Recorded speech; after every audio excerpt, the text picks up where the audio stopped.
in the quiet community of Fairfield, Indiana. A creative young woman with dreams of Colorado and a future in art found herself at the center of a mystery that would take years to unravel. This is the story of Caitlin Markham, told in the gentle cadence of facts and memories as the investigation slowly revealed what happened on a summer night in 2011. Caitlin Markham lived in Fairfield, Indiana, a community of just over 40,000 residents where violent crime was notably rare. At 21 years old, she was described by those who knew her as somewhat eccentric, creative, thoughtful, and an overall sweet person. Her artistic talents had been apparent since childhood, and you could often find her with a paintbrush tucked into her hair, always looking for something new to create. In August of 2011, Caitlin was studying graphic art at the Art Institute of Ohio in Cincinnati. When not attending classes, she worked part-time at a local bridal shop. She and her fiancé, John Carter, had been together for approximately 6 years and engaged for 1. John was artistic as well, teaching glass blowing, and together they had been making plans to move to Colorado in the near future. That August represented a time of transition in Caitlin's life. She was days away from turning 22 weeks from graduating and months away from relocating and getting married. Many significant life changes awaited her on the horizon. She maintained a close relationship with her father, Dave, and her younger sister, Allie, who was 15 at the time. Her father would later describe her as positive, outgoing, and motivated. She had a plan, he said, and she was sticking to it. According to him, she was too pragmatic to ever just disappear without explanation. On August 14, 2011, something unexpected occurred. Caitlin stopped responding to messages, and her phone went directly to voicemail when called. Her fiancé, John, went to her home and found her car parked outside, which was unusual since she would normally have been at the bridal shop at that time. When John entered her townhouse, there was no sign of forced entry. Nothing appeared out of place or broken, but Caitlin was nowhere to be found. Her cell phone seemed to be missing as well, and her dog was roaming around unattended, which was concerning. At 8:00 p.m. that evening, John called 911. "Hi, my name is John Carter," he said to the dispatcher. "I am calling. I know that you're not supposed to report a missing person before 24 hours, but my fiancée is missing. I can't find her anywhere." He explained that he had last seen Caitlin around midnight the previous night as he was leaving her townhouse. John lived with his mother, just a 5-minute walk away. He mentioned that they had exchanged a few text messages after he left, but a few hours later, Caitlin had stopped responding and hadn't replied to his good morning text either. When police met with John, they noticed scratches on his neck. He initially attributed these marks to his electric razor, but later admitted he wasn't actually certain about their origin, though he insisted it was nothing concerning. John expressed that he was losing sleep over his fiancée's disappearance and simply wanted her home safe. Neither Caitlin's father, Dave, nor her sister, Allie, had any information about where she might have gone. The police began their investigation, and after initial scrutiny, they stated that John was not considered a person of interest at that time, shifting their focus elsewhere. The community mobilized quickly to search for Caitlin. Approximately 100 people gathered in Fairfield to distribute flyers with her photograph and information. They searched wooded areas, streets, and surrounding neighborhoods using various methods, including all-terrain vehicles. "Caitlin is the love of my life," John told reporters during this period, "I've been with her for 6 years. We've been engaged for a year. Today would be exactly a year. Today is also her birthday." Instead of celebrating Caitlin's birthday, family friends and police were searching for the now 22-year-old. Friends described her as a responsible young woman who would never leave without telling anyone, as this behavior was entirely out of character for her. "I kept texting her, no response, no response. I call her no response." John explained to the media, "I'm terrified. I'm absolutely terrified. I just want to find Caitlin and celebrate her birthday with her and go to Red Lobster like she was planning. That's all I want to do." Police reported at this stage that there was no evidence of foul play. They noted that the only things missing from Caitlin's home were herself and her cell phone, which they had not been able to trace. They believed she was last seen wearing a gray shirt, which became another detail for searchers to look for. As the investigation continued, authorities focused on data from Caitlin's phone provider. Text messages had been sent from her phone to John's between 11:04 p.m. and 11:36 p.m. on August 13th. But as John had stated, there was nothing after that time. At 12:06 a.m., her phone had either been turned off, the battery had died, or the SIM card had been removed. This was where the electronic trail went cold. Police interviewed the manager of a GE credit union in Fairfield, who shared that Caitlin had visited the bank 3 weeks before her disappearance on July 20th, 2011. She had been accompanied by John's mother. Caitlin had told the manager she wanted to apply for a credit card with John's mother as a co-signer.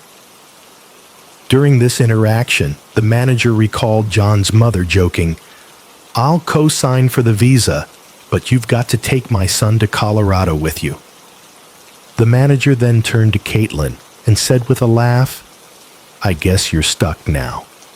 The manager remembered that Caitlin didn't reciprocate the laughter. Instead, she appeared somber and serious. This suggested to the manager that perhaps the credit card may not have been Caitlin's idea. Ultimately, the card was never established.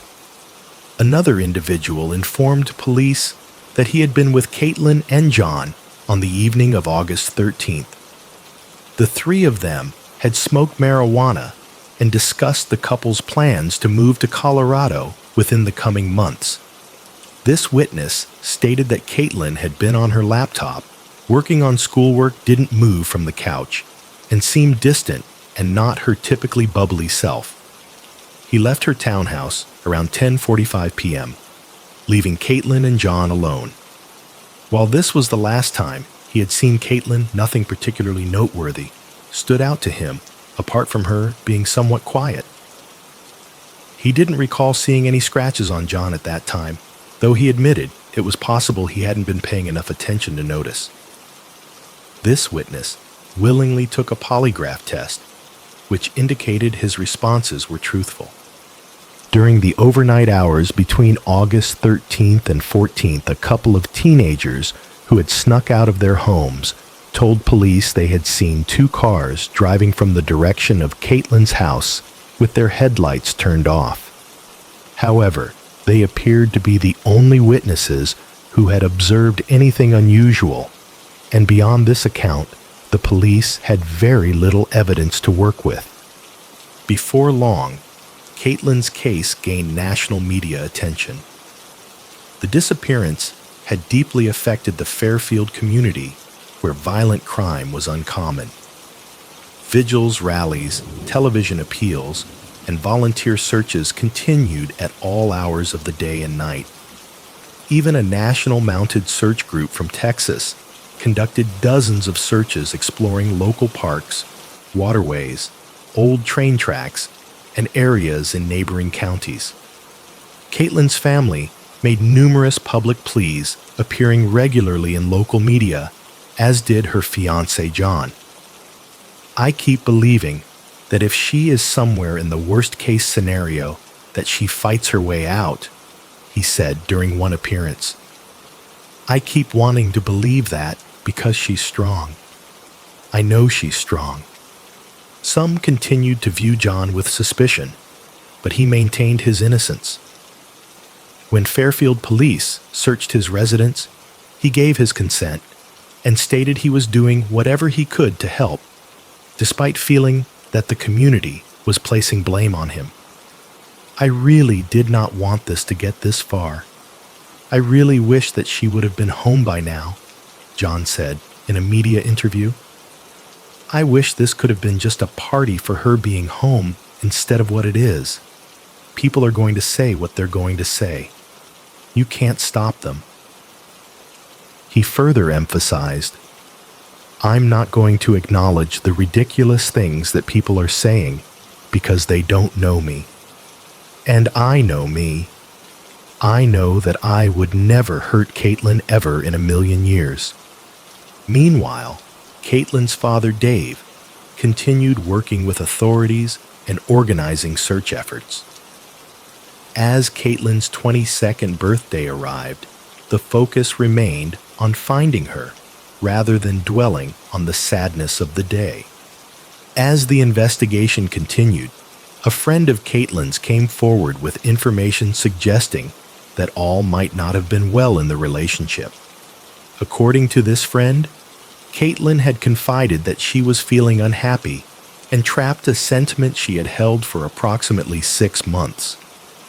She had expressed frustration with John's drug use and his viewing of pornography. Things had deteriorated to the point where she was attracted to him. Physical intimacy, and she was comfortable with certain activities to engage in. Also mentioned that John could be and possessive, interacted with other men. As more people shared their opinions, it became increasingly that Caitlin had reached a point where she wanted to end the relationship. John wasn't changing his behavior, and she found it difficult to deny his possessiveness. Additionally, she felt uncomfortable with mother's involvement, interpreting situations like the credit card co-signing as attempts to ensure they remained together despite happiness. Some wondered if Caitlin had felt that she had decided to alone. Firmly rejected this possibility, stating that she would never have without informing someone assistance. Caitlin as a problem who shared everything close to her. Same friend also noted that just after Caitlin was reporting, John had said to her in the past several times, unusual at the time.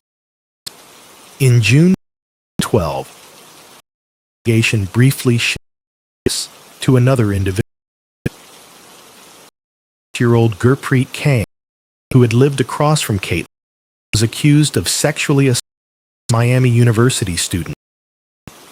Police considered whether he might have been involved in Caitlin's case, but after a thorough examination of his whereabouts the night in question, police eliminated him as a suspect, turning the investigation to the previous state.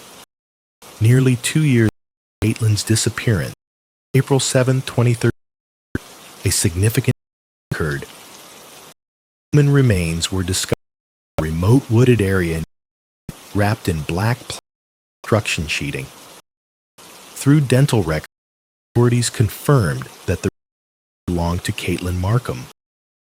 The location, approximately 30 miles from her. A man named X had found the remains searching for scrap metal. I was just digging through this here, picking up some metal, later explained. And jawbone right on the other tree, right there, right 2 little trees. described his subsequent call. I picked it up and said, "That's not no." I hung it in a and went and called the cops. The medical examiner noted Caitlin's skull had been inside a tied bag. Soft tissue fluid or staining in the bag indicated it had not decomposed in the bag, but had been placed after significant decomposition had already occurred. The bones had not been buried, rather dumped with trash. Evidence of wounds was found on her caused by sharp. The wound was described as a V-shaped that had removed a bone made by some type. Beyond this, little physical evidence on exactly what had happened to her. Although the precise death could not be established, investigators classified it as a homicide. Caitlin's phone was not found at the scene. Following the identification of her remains, Caitlin's funeral was held. Work adorned the wall, and attendees wore bright colors in keeping with her vibrant personality. Many people offered tribute, including John. "At our kiss, our marriage," he said. "We would have had our honeymoon. We would have our kid, and we would have our life together." John's cousin, she considered herself fortunate to have known Caitlin. "I think of her, I just smile, and this artwork shared. She was just a human being. To everybody, was a friend." Expressed that while the discovery brought some closure, he felt saddened for Caitlin's younger family, who had been just 15 when her sister vanished. "Some days I get so with Caitlin, her baby plays such an important role in her life," he reflected. The location where Caitlin was found presented investigative challenges. Since her remains were discovered in a different state, disappeared, coordination between multiple law enforcement agencies was necessary. Investigators believe she had been initially placed at the discovery site, adding a layer of complexity to the case. By early 2015, the case had progressed for several years. The reward for had increased to $7,000. The case was worth the passage of time. 3 years, and still remains who 2-year-old Caitlin Martin reported one news outlet. Dave successfully persuaded the Butler County Sheriff to re-examine the case, transferring the investigation to the Fairfield Police Department to provide fresh perspectives. Concerned this murder might become a case, Dave took a new approach to the investigation. He contacted a private investigator named J. Ryan Green, who integrated himself into Caitlin and John's social circles, interviewing more than people. 5 individuals, excluding the investigator, agreed to polygraph tests. Based on these interviews, Green narrowed the investigation to 2 persons of interest. To Green, one took a polygraph test and failed the polygraph in epic proportion per the polygraph. A documentary taken too soon, the case story, was screened at a movie theater to generate.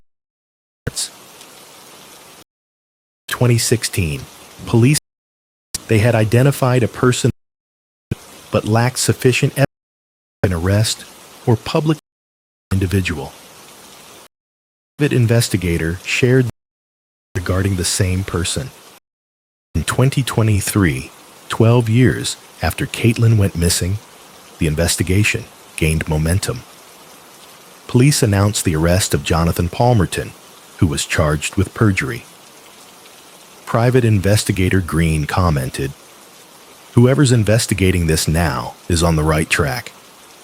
They've got momentum, and they have something that would allow a judge to sign off on a search warrant. Green explained that Caitlin John and Jonathan were part of the same friend group and knew each other well. Jonathan lived near Caitlin, and John was his best friend. When John had gone to Caitlin's house the morning she was reported missing, Jonathan was the first person he had called. Prior to Jonathan Palmerton's arrest, investigators had executed search warrants on 2 properties, one where Jonathan had lived in 2011 when Caitlin disappeared, and the other where John had resided with his mother at that time.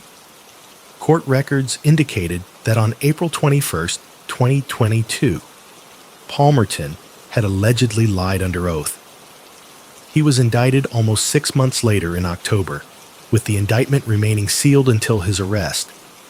Jonathan and John were also connected to Michael Strauss, an individual who had pleaded guilty to stalking and murdering another woman named Ellie Wyke, and was sentenced to 17 years to life. Police had considered Michael after he suggested that Ellie was not the first person he had killed. Despite some similarities between the cases, investigators eventually ruled out Michael Strauss as a suspect in Caitlin's death. Throughout this period, one person remained the focus of the investigation: John Carter. Since the discovery of Caitlin's remains, John had largely avoided media attention. Now 36 years old, he was married with children. Over the years, investigators had gathered substantial circumstantial evidence against him. The 2 vehicles that teenagers had reported seeing driving away from Caitlin's residence that night were determined to be John's car and an unidentified vehicle. Both his and Caitlin's phones had ceased activity around the same time on the night of August 13, 2011. Investigators discovered numerous text messages between John and Caitlin between 8:00 p.m. and 8:36 p.m. that had been deleted from John's phone, and some texts he claimed to have sent were never actually transmitted, including the good morning message he mentioned.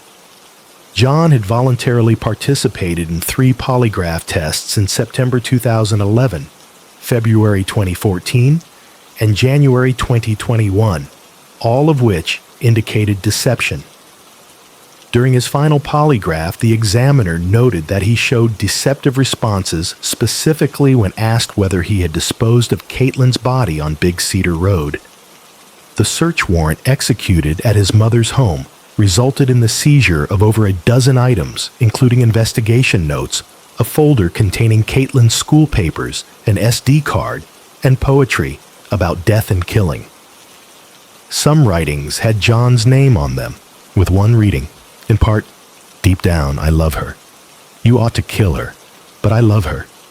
She must die. I can't kill her. Yes, you can. No, yes. How do you talk me into all these things? I'm just that good. But you're bad. I know. How do I kill you? You can't. You're right about what? Nothing." Investigators also found what appeared to be the same material in which Caitlin's body had been initially wrapped. The location where she was discovered was near a farm owned by the Carter family. Multiple witnesses had come forward to describe John's volatile and aggressive behavior, including a video of him shouting at his current wife while holding their child. When detectives presented some of the evidence to John, he showed minimal reaction, pointing out that it was all circumstantial, a choice of wording that investigators found notable. Despite years of denials and public pleas for his fiance's safe return, the evidence against him had accumulated. Although they recognized that their case relied on circumstantial rather than physical or DNA evidence, investigators felt confident in presenting it to the district attorney. In March 2023, the then 36-year-old John was arrested at his workplace and charged with 2 counts of murder. The first count alleged that he purposely caused Caitlin's death on or around August 13th or 14, 2011, while the second count claimed he caused her death on the same dates as the result of committing or attempting to commit a violent felony offense. John posted a $1 million bond, and as a condition of his release, was required to wear a GPS monitor. Jonathan Palmerton was also released pending trial. At his arraignment, John pleaded not guilty, and the trial was scheduled for June 2024. Jonathan's perjury charge was later dismissed. For the upcoming trial, the prosecution subpoenaed more than 50 people.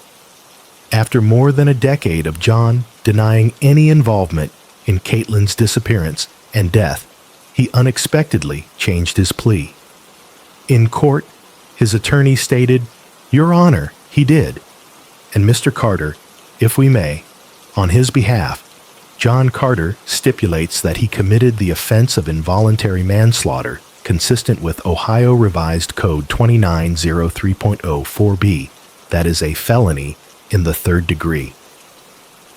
Specifically, that on the date specified in the indictment, he did cause the death of Caitlin Markham by the commission of a misdemeanor in the city of Fairfield, Butler County, Ohio.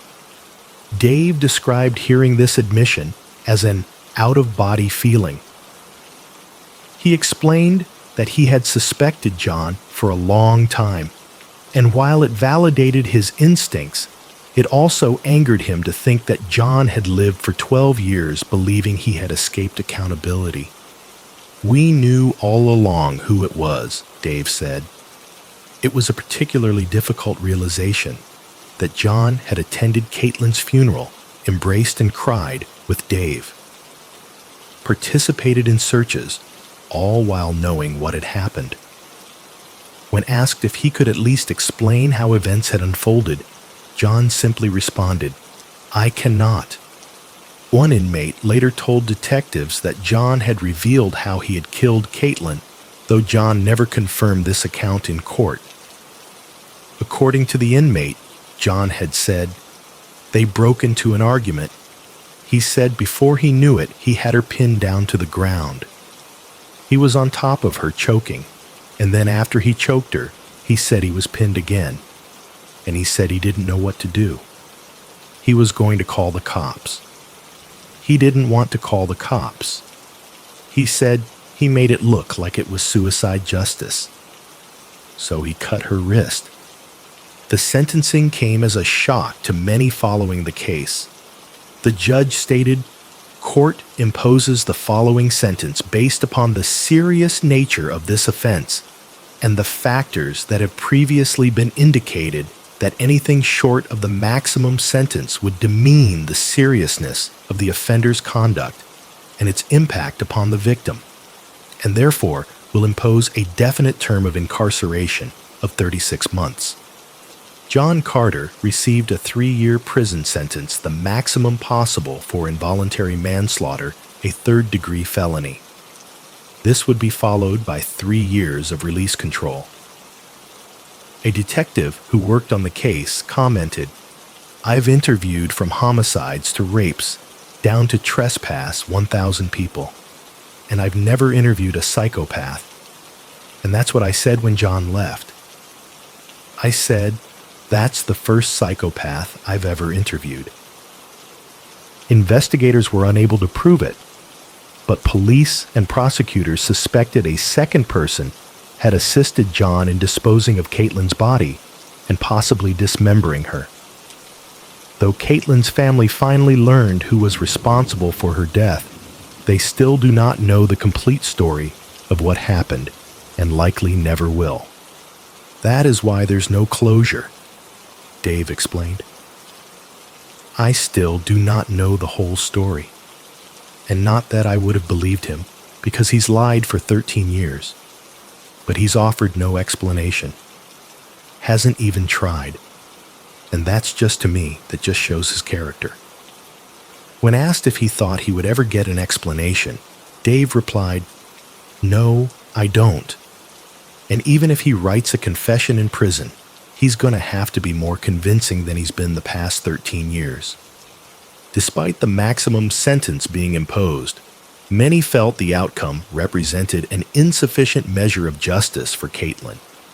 14 years after Caitlin was last seen, an event called Butterflies for Caitlin Markham was held at a park near her home. Trees were planted, and attendees wore items featuring butterflies. The gathering celebrated art and color elements that Caitlin had cherished. Dave expressed appreciation for the continued support, noting that it reminded him he wasn't alone in his grief. So bright and happy, exuberant, friendly, outgoing, and she liked butterflies. He reflected, and I don't know. There's been days that I've had bad days in the early on times, and the butterfly would come and fly around me like, "Oh, hi, baby." She was bright, vibrant, coming out of her shell, like a caterpillar becoming a butterfly. Dave shared that living with such a profound loss and uncertainty about what actually happened remained all-consuming. Not a day goes by that I do not think of Caitlin. I do not feel 3 years as justice, not for Caitlin, not for her sister, not for me, her friends, or the entire community that has ached and grieved alongside us, he said.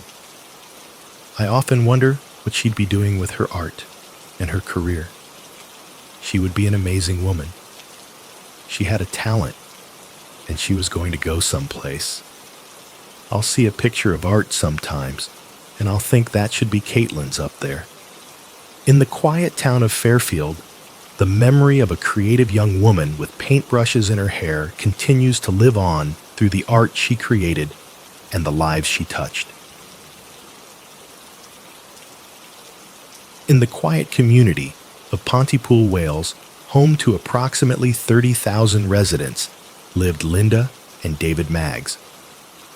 Their residence at 11 Lansdowne in Sebastopol would become the setting for a story that unfolded gradually over many years. Linda had raised her 2 children, Carrie and Andrew, independently after her first marriage ended. She worked diligently to support her family, sometimes maintaining 3 separate jobs simultaneously. She was known for her dedication as a mother and her strong work ethic that carried her through challenging times. David, on the other hand, had experienced 2 previous marriages before meeting Linda. He had built his career as an accountant before eventually retiring.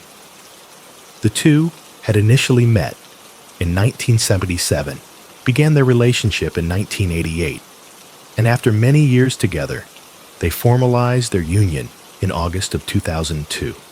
At this time, Linda's children, Andrew and Carrie, welcomed David into their family circle, and the couple embarked on what appeared to be the beginning of their life together.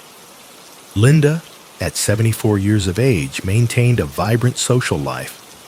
She participated actively in a dance group and frequently attended dance clubs with her friends. She especially cherished her role as a grandmother, often taking her granddaughter shopping for clothing. Her home and garden were points of particular pride for her, and these spaces frequently served as gathering places for social events. Linda maintained close relationships with her 2 children, sharing a deep connection with them. She was consistently available to offer assistance or guidance whenever needed.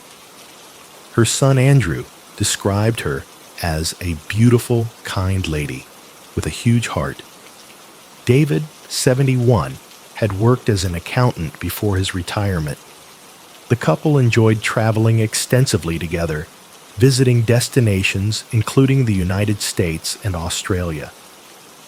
However, financial matters became a consistent source of tension between them. Prior to their marriage, David had requested that Linda sign a prenuptial agreement, which she declined. She believed that as a married couple, their assets should be shared equally. Despite this philosophy, after their marriage, They maintained separate bank accounts and even paid individually for their meals when dining out, an arrangement that Linda's daughter Carrie found unusual. Unlike Linda, David did not participate in her active social life. On the occasions when he would accompany her to dance performances and clubs, he would remain outside the venue smoking rather than engaging with the activities. In 2009, David became increasingly withdrawn after losing his driver's license due to his epilepsy diagnosis. Over the subsequent years, their marriage continued to deteriorate. Financial disagreements became more frequent, and neighbors occasionally overheard their arguments in the garden. By March of 2020, their relationship had broken down completely. When the coronavirus pandemic led to lockdown restrictions, David contacted his general practitioner and received prescriptions for sleeping tablets and antidepressants. His sister worried about his well-being, noting that he was not caring for himself properly. She regularly brought him food and checked on his condition. His daily activities consisted primarily of playing cards, watching films, and smoking. His health had been compromised for several years, as he had survived 2 heart attacks, spent 5 months hospitalized, and managed emphysema. The lockdown period was equally challenging for Linda. Having previously enjoyed a busy and social lifestyle, the inability to see others meant she spent most days alone in the upstairs portion of their home. Following David's heart attack in 2019, he had been referred to a counselor. His anxiety and depression were scored at 12, with scores above 8 warranting referral for treatment. In August, he requested an increase in his antidepressant medication, after which he reported feeling somewhat improved. In September of 2020, another financial disagreement created further strain on their already fragile relationship. David phoned his sister one evening, informing her that he and Linda had been arguing again, and asked her to come to the house. Upon her arrival, she observed that Linda appeared visibly stressed. The argument had once again centered on financial matters. Linda had stated firmly, "It's over, it's done," and David had responded simply, "Just go," before returning inside the house. 3 days following this incident, Linda apologized to David's sister for the argument. On September 16, 2020, Linda initiated divorce proceedings, citing unreasonable behavior as grounds for ending her marriage to David. After consulting with a lawyer, she was advised not to leave the home, and David similarly refused to move out. As a result, they continued residing together while leading separate lives. Linda declined to clean or cook for David any longer. David converted the downstairs area into a bedsit complete with a lock on his door, while Linda occupied the upstairs portion of the house. She had purchased locks for the doors, but had not yet installed them. As they shared bathroom and kitchen facilities, Linda described feeling as though she was being monitored by him. He would often sit outside the bathroom while she showered, waiting for her to emerge. An estate agent who visited to value the property described David as chain-smoking and visibly trembling during their interaction. David informed the estate agent that he would rather hurt his wife than lose anything. The estate agent characterized Linda as extremely timid when discussing the potential sale of the house as part of the divorce settlement. In November of 2020, David began working with a housing support worker who encouraged him to explore sheltered accommodation and rental options in preparation for the possible sale of the house. He expressed the same sentiment to the housing officer that he had shared with the estate agent, that Linda would not receive anything from him, even if it meant she would come to harm.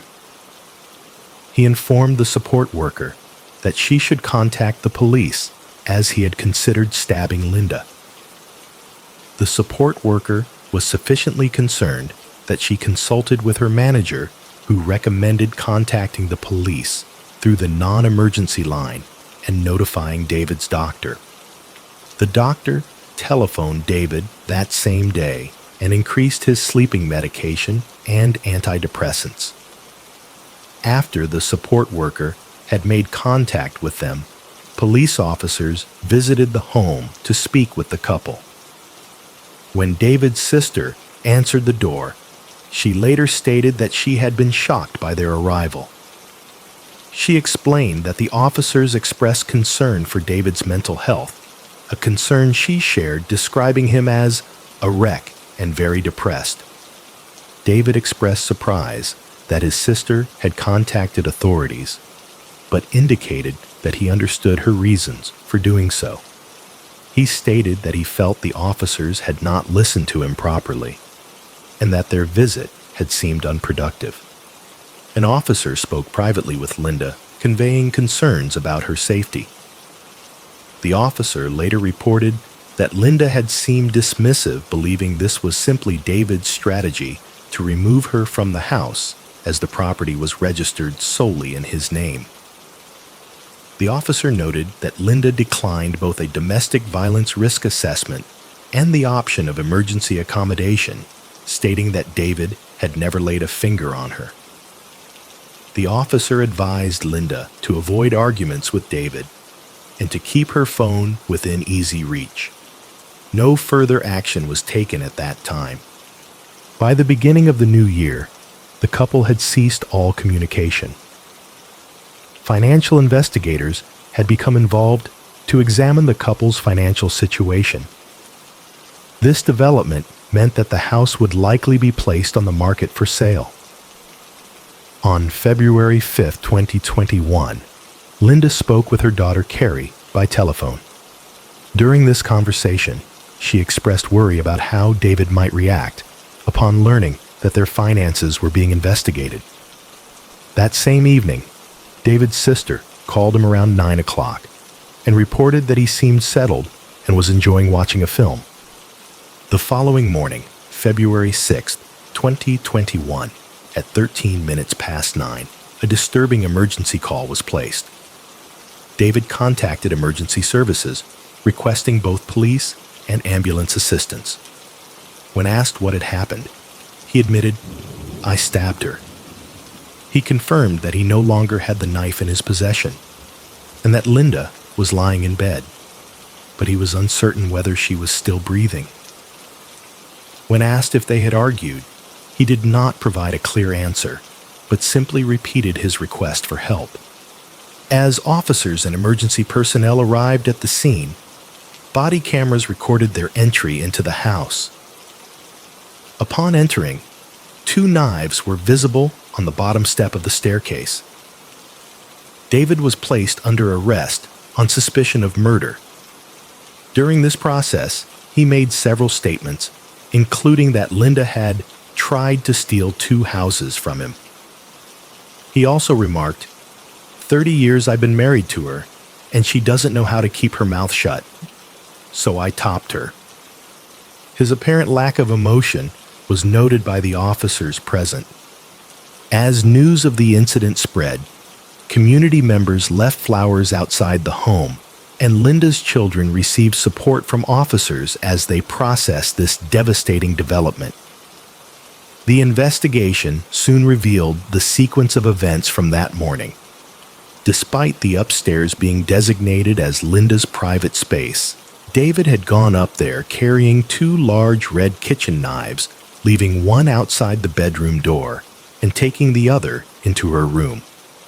At approximately 9 o'clock that morning, as Linda lay in bed beneath the covers, David entered her room.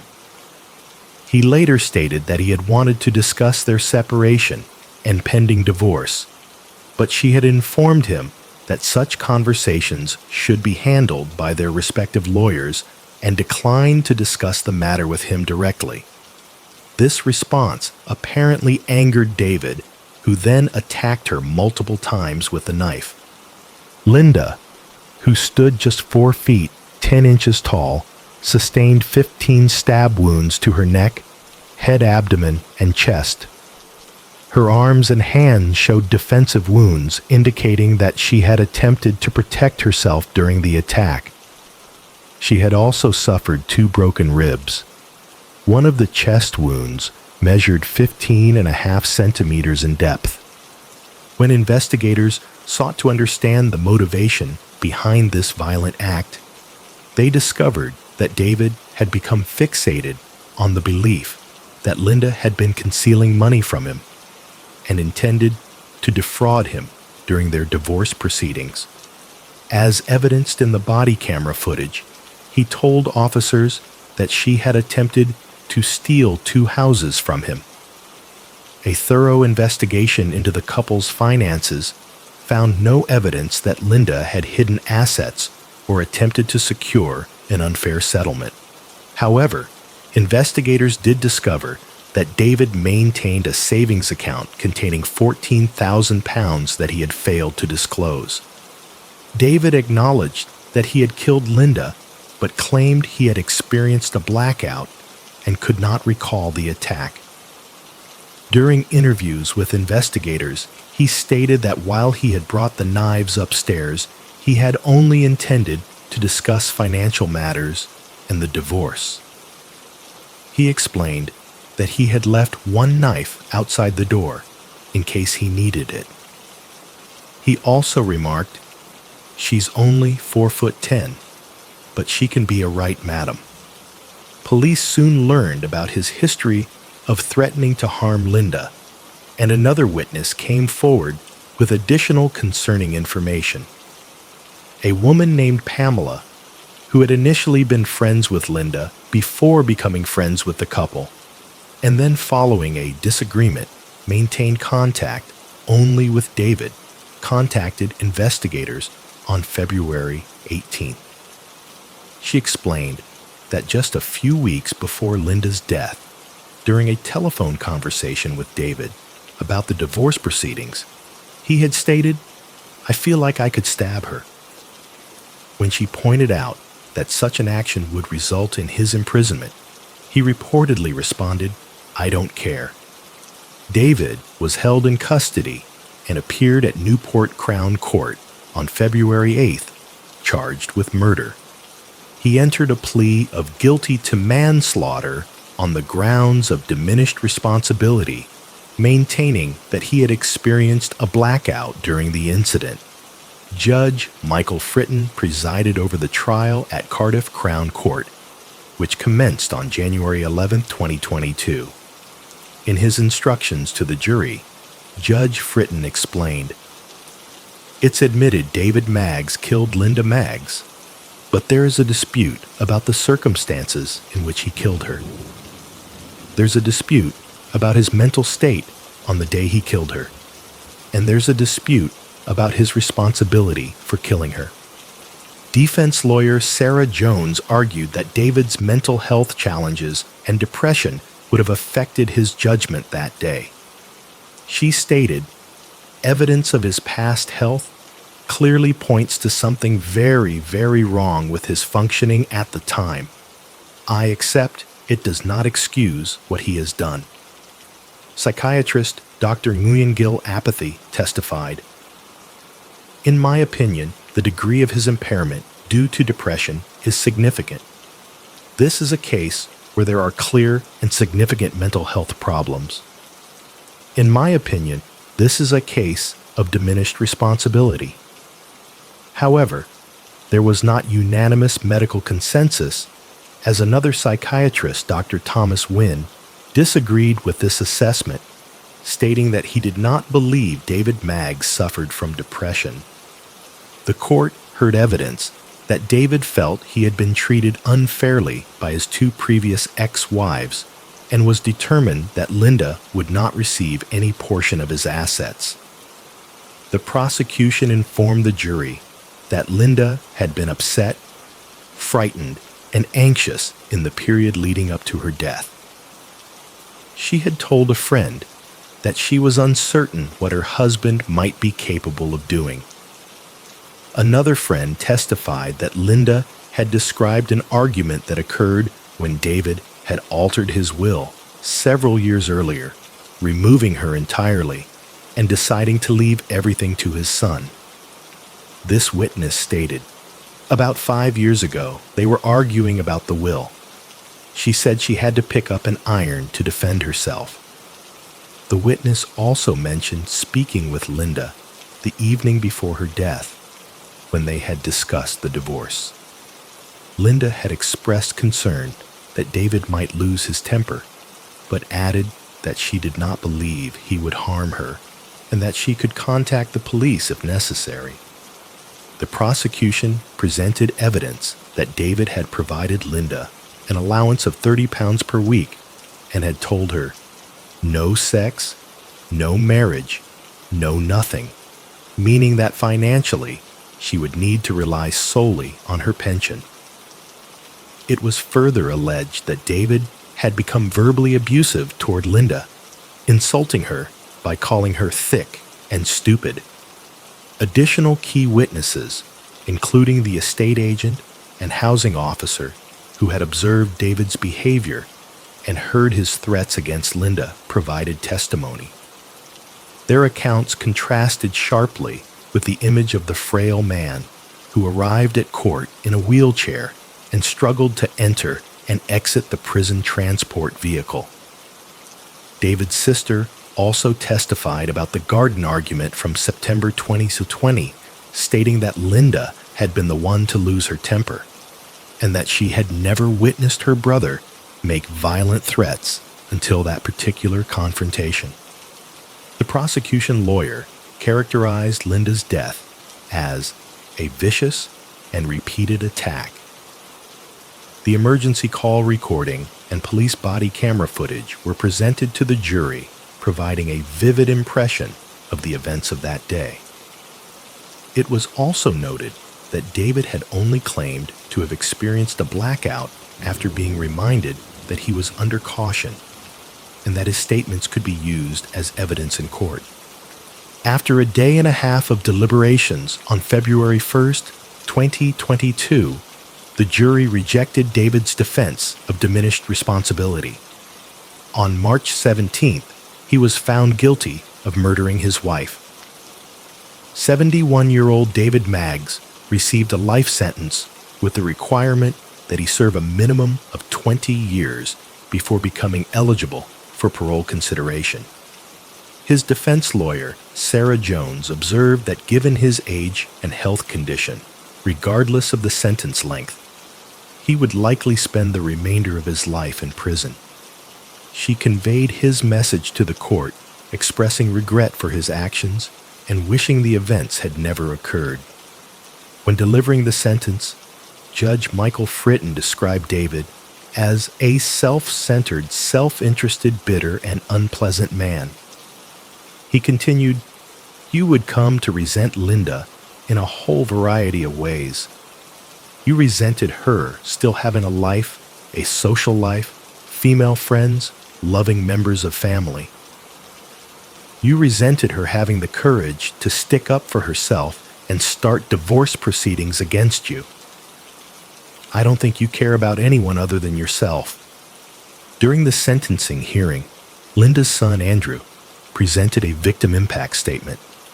He said, "You claim you can't remember anything, but I don't believe you.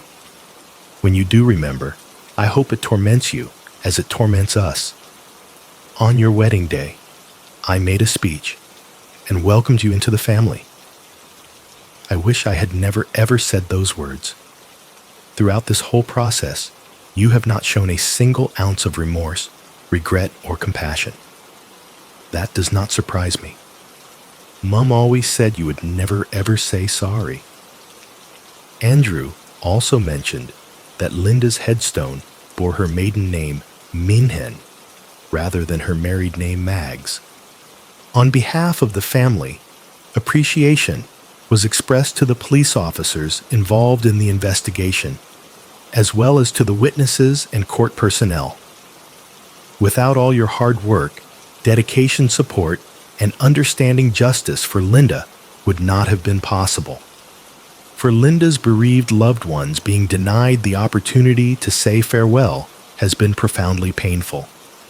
The loss of such a kind and devoted woman under such terrible circumstances has created an emptiness that cannot be filled.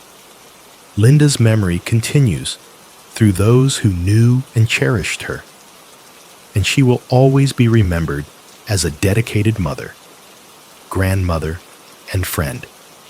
In the quiet town of Ashburn, Virginia, a young woman named Bethany Ann Decker had been making her way through life with determination and joy. Her mother, Kim, often reflected that Bethany had been smiling since the day she was born, describing her daughter as simply a joy to be around, always upbeat and positive. To her younger siblings, Bethany was the encouraging leader of their small pack, the one who guided and supported them through childhood challenges. After excelling throughout her school years, Bethany was accepted into George Mason University, where she pursued a degree in global and economic change.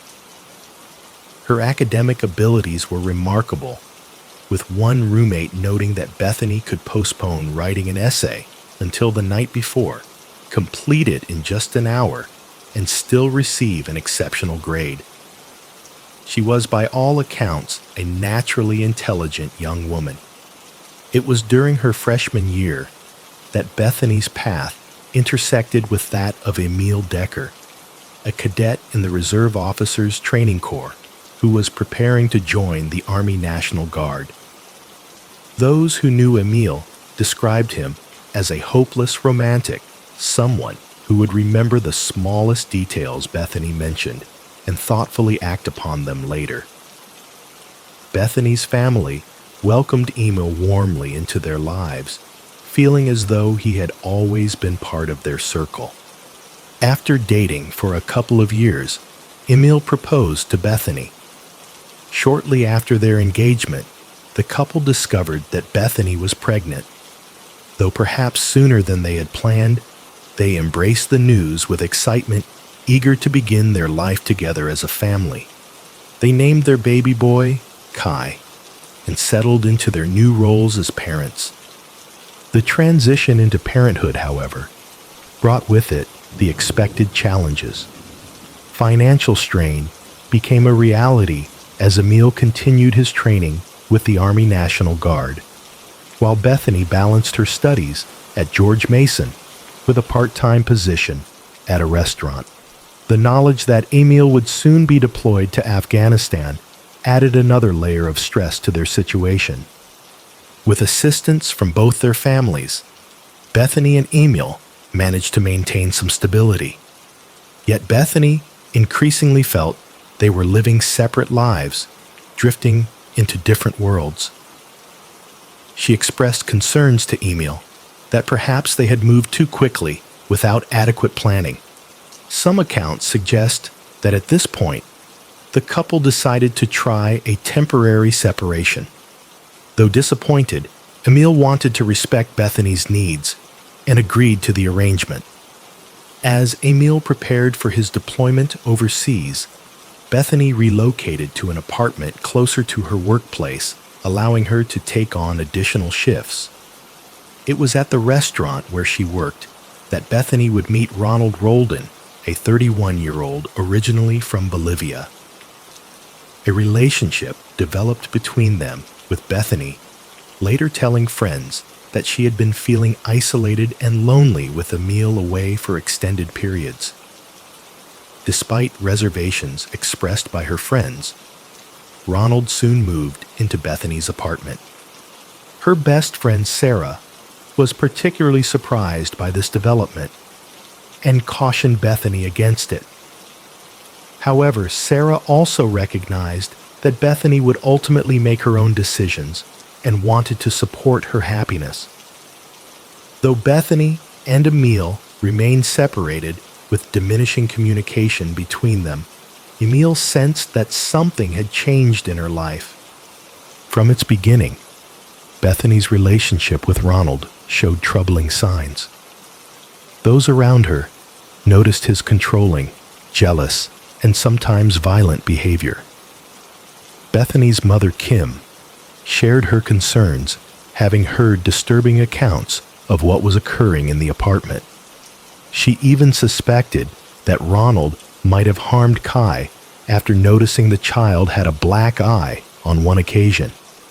The explanation given was that Kai had fallen backward from a chair while being watched by a friend. But Bethany's family harbored doubts about this account. They also discovered that Ronald had contacted Kai's daycare center pretending to be Emil. Fortunately, the staff recognized something was amiss and took precautions, establishing a code system for phone communications to prevent Ronald from gaining access to the child. Ronald's controlling behavior extended to constant texting and calling, demanding proof of Bethany's whereabouts and companions. He would even follow her to verify her location, then wait outside until she left. Bethany found herself in an increasingly difficult situation and eventually confided in Emil about everything, acknowledging that she had made a mistake. Despite the circumstances, Emil expressed a desire to work on their relationship, emphasizing that his family remained his priority. He had sensed that something had been wrong for some time, noting that Bethany had been working nearly 6 days each week, barely communicating with him and seeming distant when she did. To address these issues, Bethany and Emil decided to take a holiday together during his leave, hoping to repair their fragile marriage. As 2010 came to a close, Emil sent a warm message to his family. "Hi, I'm Specialist Decker, and I'm stationed at Morales Frazier, and I just want to give a lovely shout out to my wife, who lives in Fredericksburg, Virginia, and to my son Kai. I love you, and I miss you very much. Have a Merry Christmas."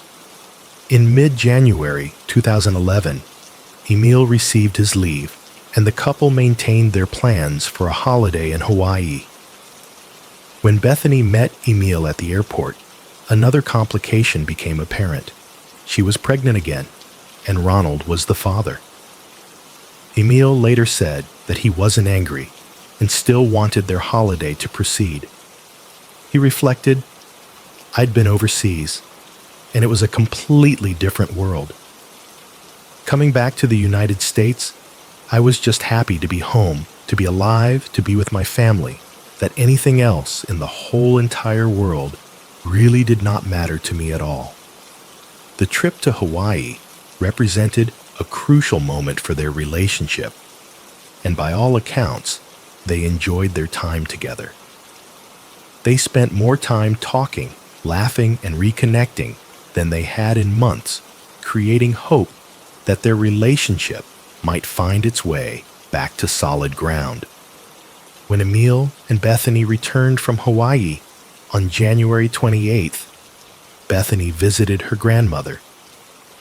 They spent a pleasant afternoon making pizza and discussing the trip, though her grandmother sensed there were aspects of Bethany's life that remained unshared. She could see that Bethany, young and overwhelmed by complex circumstances, was struggling with the weight of it all. Later, Bethany confided that she felt consumed by stress, guilt, and sadness, experiencing the lowest emotional point of her life. That evening, Emil joined them for dinner, where difficult conversations about their future continued. Unexpectedly, Bethany's phone began to ring.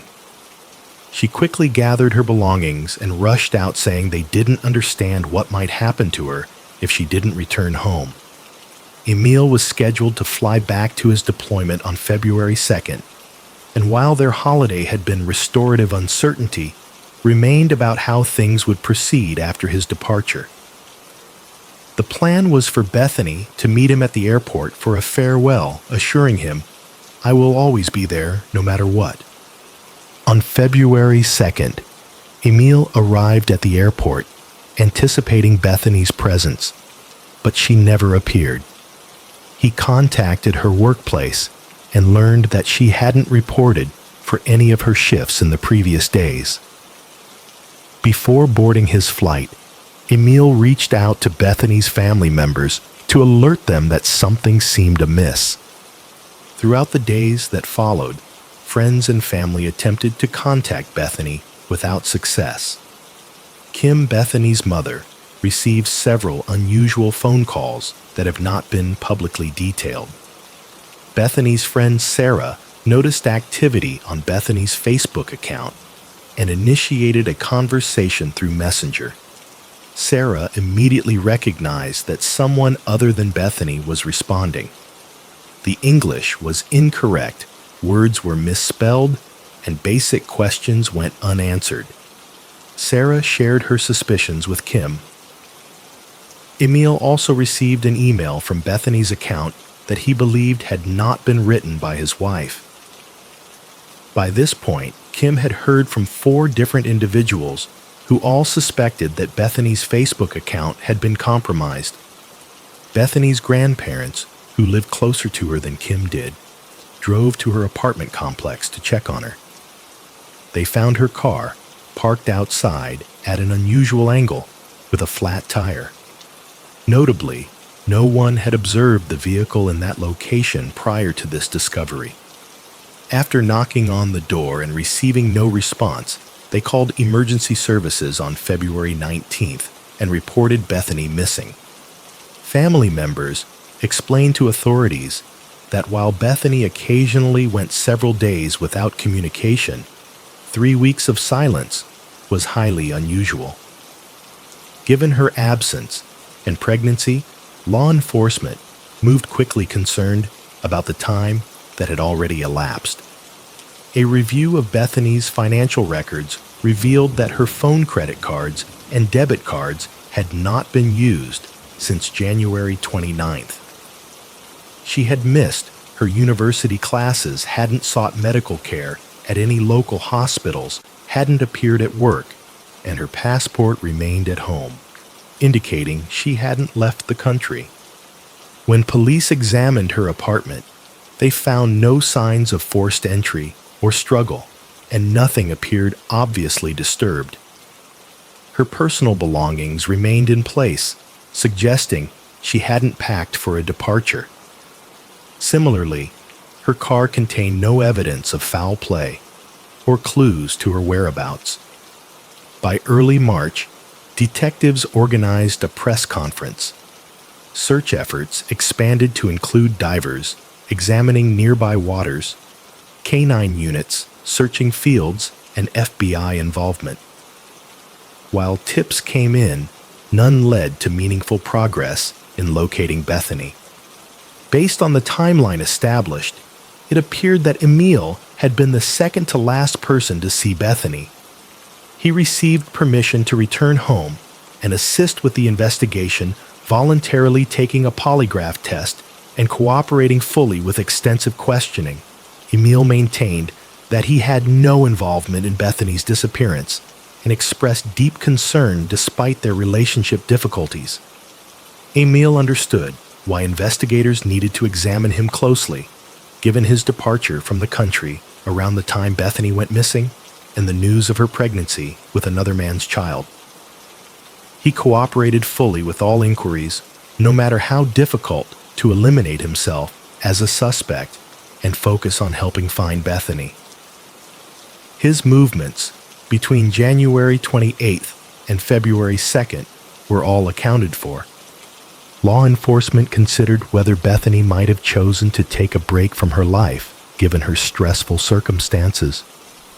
However, going so long without contacting her mother-grandmother or seeing her son Kai was entirely inconsistent with her character. Police continued to classify her disappearance as a missing persons case rather than presuming something more sinister had occurred. They refrained from identifying suspects, stating it would be premature and wanting to encourage public vigilance without suggesting specific theories. investigators still needed to speak with Ronald Roldan, who was no longer living in Bethany's apartment and was located at his parents' home. Ronald stated that the relationship had ended and he had moved out recently.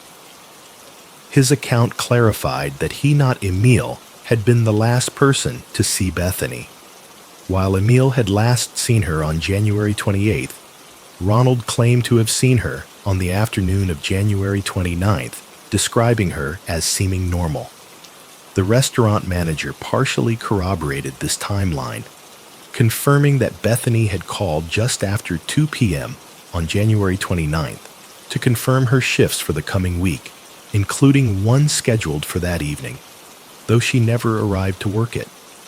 Ronald explained that he hadn't reported Bethany's disappearance because after their relationship ended, they naturally had no further communication, so he wasn't aware she was missing. Financial records showed that Ronald had left Bethany's apartment on the afternoon she was last seen making a withdrawal from his bank account at 4:26 p.m. He had sent 2 messages to Bethany at 4:01 p.m. and 4:31 p.m. informing her that he would be staying with his children at their apartment. However, investigators confirmed that after Bethany contacted her workplace at 2:08 p.m., her phone showed no further activity, raising questions about whether she ever received these messages. Danielle, Ronald's ex-girlfriend and the mother of his 2 children, stated that she had dropped the children with him around 4:30 p.m. Ronald told her he wasn't certain if Bethany would return, as they had argued earlier and she had left. When Danielle came back a few days later, Ronald said he hadn't seen or heard from Bethany since that day. Investigators obtained a search warrant for Ronald's apartment, but found nothing significant. They also examined his computer phone and hard drives without discovering evidence linking him to Bethany's disappearance. A background check revealed that Ronald had previous interactions with law enforcement, but at this stage, there was nothing connecting him to Bethany's case. Given that he was the last known person to have seen her, he was classified as a person of interest, though not a suspect. Bethany's story gained national media attention, particularly after details emerged about her marriage to Emil and pregnancy with Ronald's child. In May 2011, when Bethany would have been due to give birth, detectives issued another press release and contacted hospitals to determine if she had sought medical care anywhere. Again, no information emerged. As months became years, the investigation showed little progress. In May 2012, a new detective was assigned to the case, offering fresh perspective. That year, what would have been Bethany's 23rd birthday coincided with Mother's Day, and family and friends gathered to raise awareness and share memories. Emil and Kai attended this event as well. Kim connected with the Harrington family, who had lost their daughter Morgan in 2009, finding common ground in their shared experiences of uncertainty and loss. In late 2012, Investigation Discovery aired an episode about Bethany's case on their program Disappeared, generating renewed attention but yielding no answers. As time passed, tips and leads diminished and other investigations necessarily took priority. Emil eventually filed for divorce from Bethany and received sole custody of their son Kai. Everything remained relatively quiet until November 2014, when an unrelated emergency call would cast new light on Bethany's case. On November 12, 2014, police in North Carolina responded to a serious domestic incident at approximately 2 a.m. A woman named Vicky reported having shot her boyfriend twice in self-defense after he attacked her. She stated that he had approached her from behind, grabbed her by the hair, and broken her neck in 2 places before punching and biting her. Despite her injuries, Vicky managed to retrieve her gun and shoot him twice. He then took the weapon from her and shot her 3 times, including once in the head. She still managed to crawl to a neighbor's house where the neighbor secured the doors, took his own gun for protection, and called emergency services. Vicky's boyfriend was Ronald Roldan.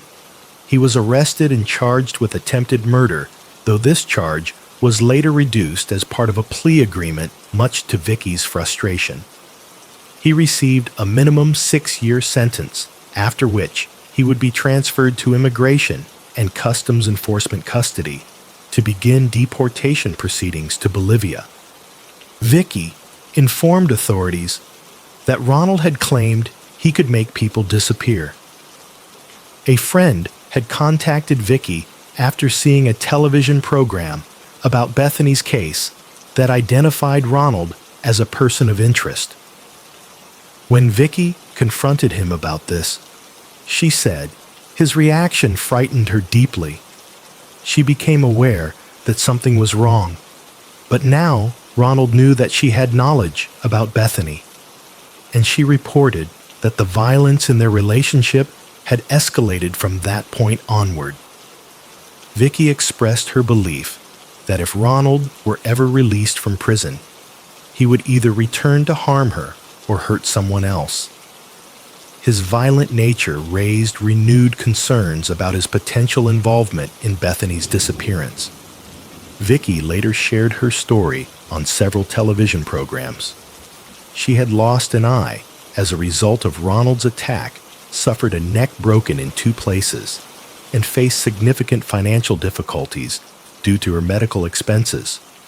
Nevertheless, she remained determined to share her experience and assist law enforcement in building their case. She personally reached out to Kim to share what she knew and offer support, forming a close friendship with Bethany's mother. Investigators discovered that before his relationship with Vicky, Ronald had dated a waitress named April, who had also filed charges against him. After he pushed her down a flight of stairs, spat on her, and threw her belongings outside. He had agreed to pay her $2,500, and the charges were eventually dismissed.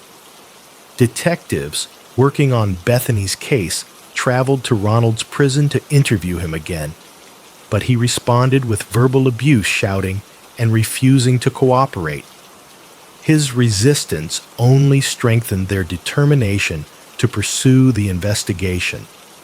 Through his attorney, Ronald maintained his innocence regarding Bethany's disappearance, stating that he hoped for her safe return and was praying for her. In March 2019, investigators announced positive developments in Bethany's case, though they did not provide specific details. They indicated that progress had been made after analyzing Bethany's Facebook account through a search warrant signed by Detective Michael Boone, who had played a significant role in solving the murders of Hannah Graham and Morgan Harrington. Morgan Harrington's family had formed a supportive relationship with Kim over the years, offering understanding through shared experiences. For the next year, and into 2020, information about the case remained limited, as law enforcement carefully managed the investigation without public disclosure. Then in November 2020, nearly a decade after Bethany's disappearance, a significant announcement was made. Ronald Roldan would be charged with abduction in connection with Bethany's case upon his release from prison in North Carolina. The advancement in the case had been prompted by evidence showing that both Bethany's and Ronald's individual Facebook accounts had been accessed multiple times from the same IP address during the days surrounding her disappearance. Ronald was formally charged with abduction, and within a month, the charge was elevated to second-degree murder. Prosecutors described the circumstantial evidence as substantial and expressed confidence in their case. Ronald's legal team requested bail, which the judge denied. He entered a not guilty plea, and his trial was was initially scheduled for August 2021, but was postponed to February 2022, then delayed once more to January 30th, 2023, when the Sheriff's Office released an additional 60,000 files related to the case, requiring more time for the defense to review. However, the trial did not proceed as planned. In November 2022, Ronald Roldan, then 41 years old, pleaded guilty to second-degree murder as part of a plea agreement. When asked to describe what had occurred, Ronald claimed that he and Bethany had argued in the apartment, and he had pushed her, causing her to fall and strike her head on the windowsill, resulting in her immediate death. He stated that, afraid to contact emergency services, he had placed her body in a large bag and disposed of it in the trash compactor at the apartment complex. He continued to deny using her Facebook account and maintained that the death had been accidental and that he had panicked. Given his history of violence and the proven falsehood of his denial regarding the Facebook account, investigators and experts questioned his characterization of the events as unintentional. In February 2023, Ronald received a 12.5-year sentence. Though he was formally sentenced to the maximum 40 years, all but 12.5 years were suspended as part of his plea agreement. He could potentially serve additional time if he commits further offenses or violates the conditions of his release. Throughout the court proceedings, Kim and Vicky sat together witnessing Ronald's sentencing. Bethany's family expressed frustration that Ronald would spend only slightly longer in prison than they had spent searching for answers about Bethany, but they also acknowledged gratitude for the resolution, however imperfect. Many lives had been affected by this case, and the wait for answers had been long and difficult.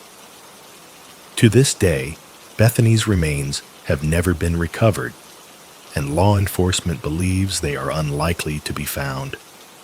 Kim has focused on keeping Bethany's memory alive and encouraging people to express their feelings to those they care about, knowing that circumstances can change unexpectedly.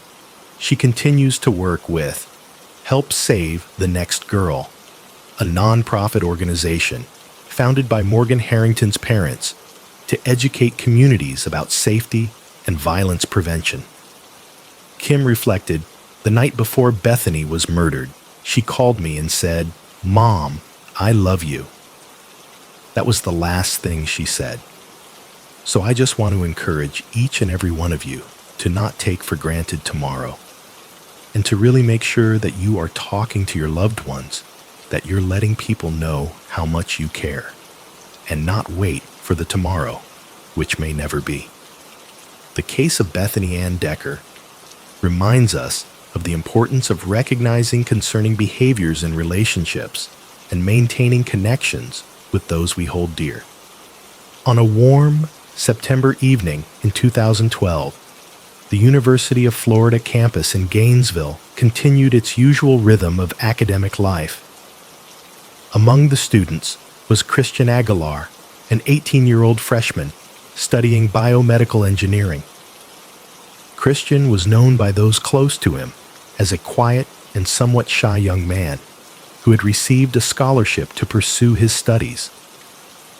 His brother would later describe how, though initially reserved, Christian would reveal his charming and funny personality once he felt comfortable enough to open up to people. During his time at university, Christian had begun dating Erica Freeman, a longtime friend from his school days. The relationship had brought noticeable happiness to Christian's life, with his father Carlos later commenting that he had never seen his son so content. Erica herself felt a deep connection with Christian, describing them as soulmates and believing they would eventually marry.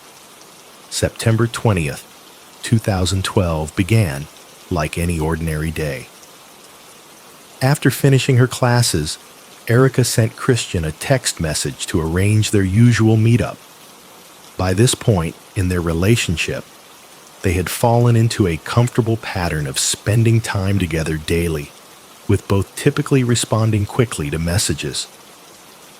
When Christian didn't reply to Erica's text, she initially assumed he was simply busy with other matters and returned to her apartment alone. As several hours passed, without any response to her continued calls and messages, Erica's concern gradually deepened. Something felt wrong about this silence, as it was quite unlike Christian to be unreachable for so long. Following her intuition, Erica walked to Christian's dormitory to ask his roommate if he had seen him. Unfortunately, the roommate had no information about Christian's whereabouts. Just after 4 a.m., with still no word from Christian, Erica contacted Pedro Bravo, Christian's childhood friend. She knew the two had gone shopping together the previous day and hoped Pedro might have some information. Pedro informed her that he and Christian had parted ways in the afternoon, and he hadn't heard from Christian since that time. Growing increasingly worried, Erica made the decision to call Christian's father, Carlos, who lived 300 miles away in Miami. She hoped that perhaps Christian had been in touch with his family, but Carlos confirmed he hadn't heard from his son either. Recognizing how uncharacteristic this silence was, Carlos and Christian's mother, Claudia, immediately began the long drive to Gainesville to help search for their son. The following morning, on September 21st, Carlos Aguilar contacted the police to report his son missing. In his conversation with the authorities, he explained the unusual nature of Christian's absence, particularly his lack of response to his girlfriend, something that was entirely out of character. "My name is Carlos Aguilar. I'm the parent of Christian Aguilar, a student over at the university. His girlfriend has been trying to contact him since yesterday, and he normally responds to his girlfriend right away. If he's so concerned about it, we are concerned right now. This is not his normal behavior, and I'm wondering if you guys can help us." That same morning, just before 10 a.m., Erica and Pedro met with Officer Timothy Peck of the University of Florida's Police Department to formally report Christian as missing. During this meeting, the interconnected history of the three young people gradually came to light. Christian, Erica, and Pedro had all known each other since their days at Doral Academy. Before Erica began dating Christian, she had been in a relationship with Pedro, which she had ended shortly before starting college. Though Pedro had initially been upset about the breakup, it appeared that the three former schoolmates had reconnected when Pedro also moved to Gainesville. What Officer Peck did not initially know was that Christian and Erica had not yet informed Pedro about their relationship, as they were waiting for him to be in a better emotional state before sharing this news. During the meeting with police, Erica mentioned that Christian had previously suffered from depression. This information added urgency to the search, as authorities now considered whether Christian might have harmed himself. Officers promptly visited Christian's apartment, but found nothing unusual. Everything was in its place, with no signs of disturbance or struggle. The police interviewed Pedro and Erica separately about the last known whereabouts of Christian. Pedro explained that on the previous day, he and Christian had left campus together in Pedro's car.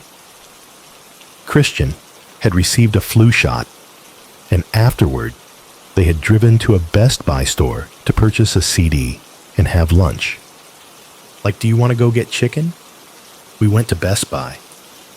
I remember we spent a few minutes fidgeting because my car, it takes music CDs and it eats them too. According to Pedro's initial account, he and Christian had engaged in a verbal disagreement while in the car. Following this argument, Pedro said he had dropped Christian off on a street and driven home alone. Feeling guilty about the conflict, Pedro claimed he had attempted to call Christian later, but couldn't reach him. I wasn't answering his phone. We didn't know where he was. I got up and tried to go back to sleep, but I couldn't because I felt kind of guilty because I dropped him on the road, and I was afraid. Like, what if something happens? And what if he's lost right now? What if he's trying to get back to his dorm and went the wrong way because he doesn't have any good sense of direction? Carlos Aguilar also contacted Pedro directly to hear his account of what had happened.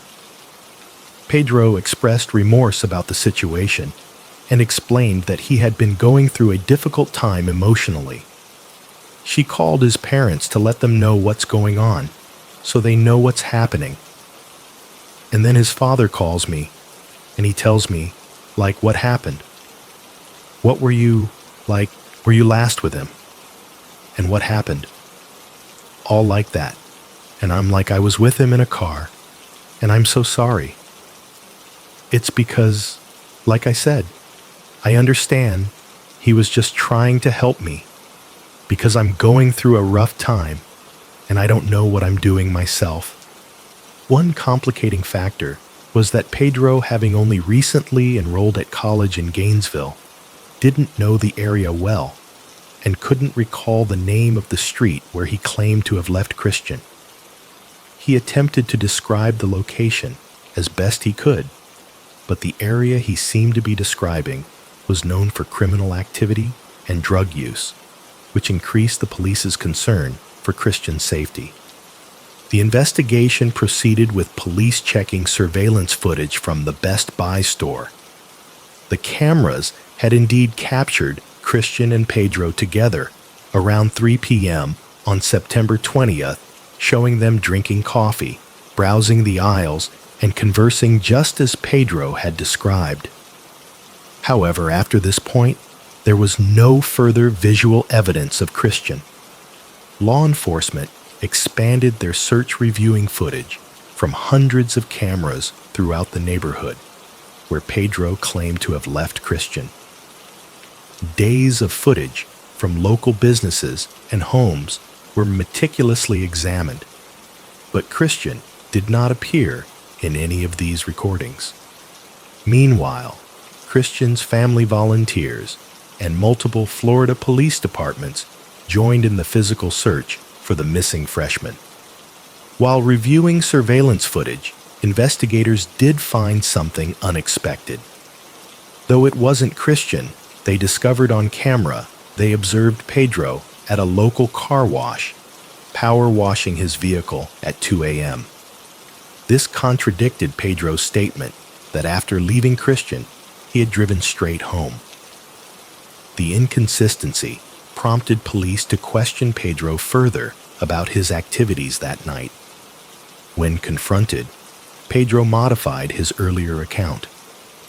He revealed that contrary to Christian and Erica's belief that they had kept their relationship secret, he had recently discovered they were dating. This discovery, he said, had led to a physical altercation between himself and Christian. Pedro stated that after learning that his ex-girlfriend and good friend were in a relationship, he had become upset and hit Christian in the face, causing his nose to bleed in the car. Pedro claimed that after they fought for some time, he had forced Christian out of the vehicle, leaving him almost unconscious by the roadside and driven away. Following this revised statement on September 24th, police arrested Pedro on charges of depriving a crime victim of medical care. This charge allowed officers additional time to investigate Pedro's claims, which continued to raise questions. During an interview with law enforcement, Pedro was encouraged to provide a complete account of what had happened. I hit him in the face and I made him get out. But there's more to that, the officer said.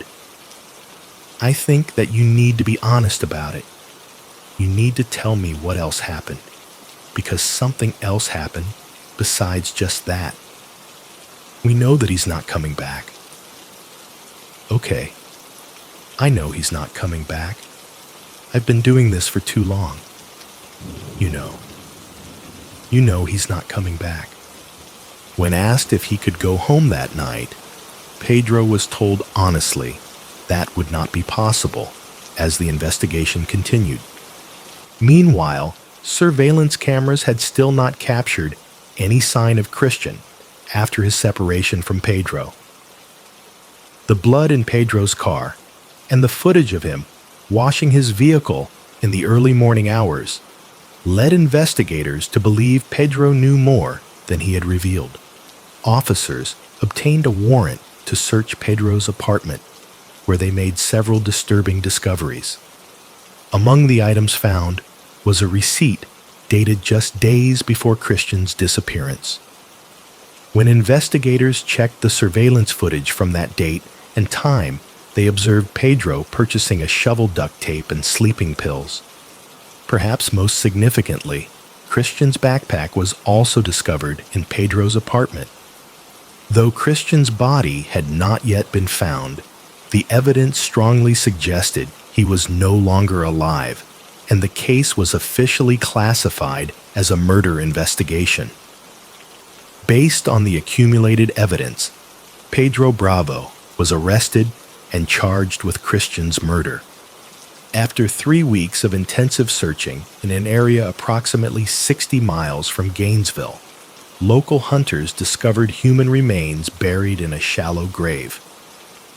Dental records confirmed the body belonged to Christian Aguilar. The subsequent autopsy revealed Christian had been strangled with his ankles and wrists bound with duct tape.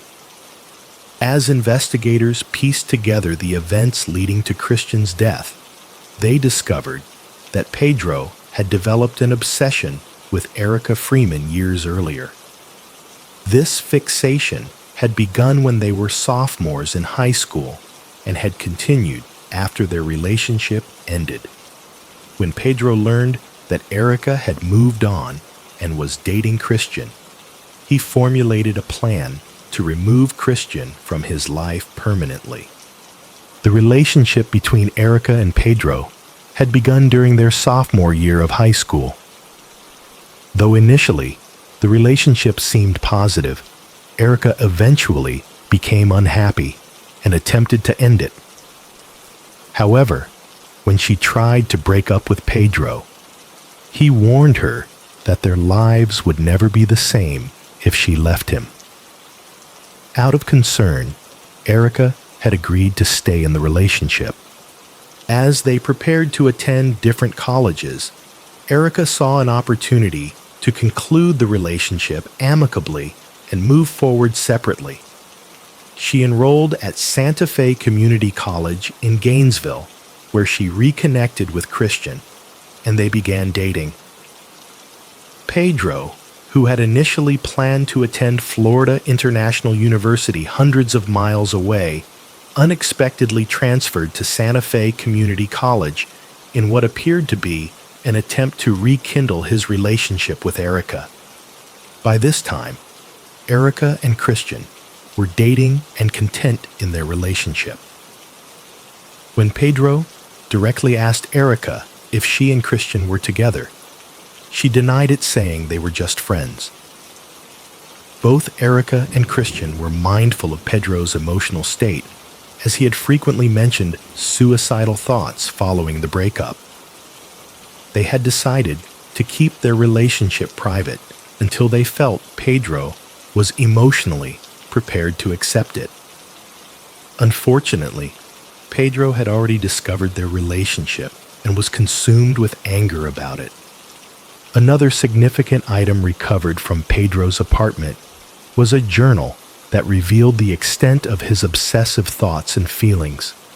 The pages contained drawings, poems, quotes lyrics, and love letters to Erica. It also included numerous entries about Christian and repetitive affirmations, such as, "I can do this," "I believe in myself," I will do it. I can win her back. I will win her back. No one will stop me. I will get into Gainesville and get her back. One entry from July read, I'm scared she might end up with Chris. Underneath, he had written, You are overreacting again. Remember that Chris goes to University of Florida and Erica goes to Santa Fe. So limited conversation and contact, plus they don't talk much. And he lives on campus. They got separate classes and schools. Plus you have time. This internal dialogue revealed Pedro's growing fixation on the couple.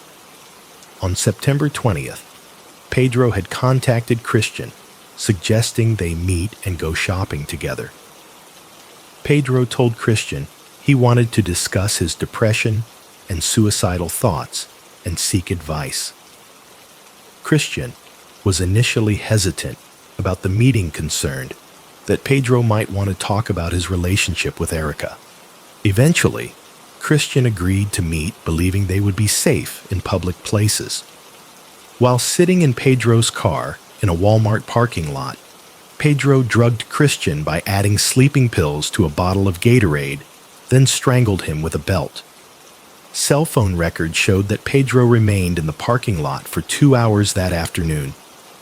He then put his phone in airplane mode for 5 hours and drove to a swampy area where he attempted to bury Christian's body. Phone logs revealed that Pedro's iPhone flashlight had been used 9 times for a total of 48 minutes that night. Afterward, Pedro stopped for food at McDonald's and then went to wash his car. Despite his efforts, forensic experts found soil in the undercarriage of the vehicle that matched the soil surrounding Christian's remains. The shovel Pedro had purchased also matched the soil found at the burial site. In August 2014, almost 2 years after Christian's body was discovered, Pedro Bravo's trial began. He entered a plea of not guilty. During the trial, Pedro's former cellmate Michael testified that Pedro had confessed to killing Christian, stating it had taken 13 minutes to complete the act. Michael also revealed that Pedro had initially considered several methods for the murder. I think originally he said that he was going to try to poison him with a mixture of sleeping pills and pesticide and mixed with soda, or something like, I guess, soda. And his backup plan was to have a knife, to cut his throat, after he had got back in the driver's seat. Michael also led officers to where Pedro had hidden the shovel under a wooden walkway at his apartment complex. According to Michael's testimony, Pedro had almost been caught in the act by a security guard driving past his vehicle while he was strangling Christian. Erica Freeman testified about her relationship with Pedro and why she had not told him about dating Christian. I lied to him, saying that we were not dating. Didn't think he was ready to hear that at that time, a very sensitive point in his life, I suppose. I didn't want to, throw him over the edge or anything, and tell him, by the way, I'm dating a mutual friend of ours. I didn't think it was the appropriate time, especially how he was acting and what he was claiming that he was going to do. Pedro took the stand in his own defense, the only witness called by the defense during the 2-week trial. He admitted to hitting Christian while driving, but maintained that he had not killed him. The discussion is getting very heated. Now, I'm arguing with him, and he's arguing with me. I turn around and I hit him in the nose with my left fist while I'm driving. His nose started bleeding. At this point, I pull over to the left and I pull into a small driveway with a building or some skinny trees. I went to sleep. Pedro claimed he was awakened by a call from Erica around 4 a.m, asking if he had heard from Christian. He said he thought nothing of it at the time, assuming Christian had decided not to return to his dormitory or had gotten lost. The defense argued that while Pedro had physically fought with Christian and wrongly abandoned him by the roadside, he had not committed murder. Pedro claimed the duct tape was being used to seal a crack in his car window, and the shovel had been purchased with the intention of taking his own life and digging his own grave. He stated that after his altercation with Christian, he had attempted suicide by consuming a mixture of painkillers and pesticide, but had vomited shortly afterward, interpreting this as a sign that he should not end his life. However, the evidence against Pedro was substantial. DNA and forensic evidence surveillance footage, his journal entries, and a pattern of obsessive behavior presented a compelling case for the prosecution. After just 3 hours of deliberation, the jury returned with their verdict. We, the jury, finds as follows: the defendant, Pedro Andres Bravo, in this case, as to count 1, the defendant is guilty of first-degree murder. Pedro Bravo was convicted of first-degree murder poisoning, false imprisonment, tampering with evidence, giving false information to authorities, and improper transportation of human remains. The judge sentenced him to life in prison without the possibility of parole. While in prison, Pedro wrote a suicide note that was discovered by a guard. The note included the statement, "I'm a monster for hurting Chris." Despite this, and the confession he had made to his former cellmate, Pedro continued to deny killing Christian at his sentencing hearing. "I did not kill Christian Aguilar. I know that I will face my sentence. I will do my time, but I know in my heart that I did not do anything to hurt my friend." Throughout the trial, Pedro had repeatedly attempted to contact the Aguilar family and Erica. At the sentencing, Carlos Aguilar requested that the judge prevent Pedro from contacting his family or Erica in the future. The Aguilar family expressed relief and satisfaction with the verdict. Carlos Aguilar observed, "The reality is the verdict will not bring my son back, but Pedro was held accountable. I promised Christian at his burial there would be justice." Christian Aguilar's funeral was held in Miami and was open to the public, with many attendees who had known and cared for him. Erica Freeman remembered Christian as such a good person, so kind and so compassionate. "I always feel like when I describe him, I'm never describing him enough. You had to meet him." A young man with a promising future, whose life had ended much too soon, was laid to rest, surrounded by those who would remember his kindness and the gentle spirit he had shared with the world.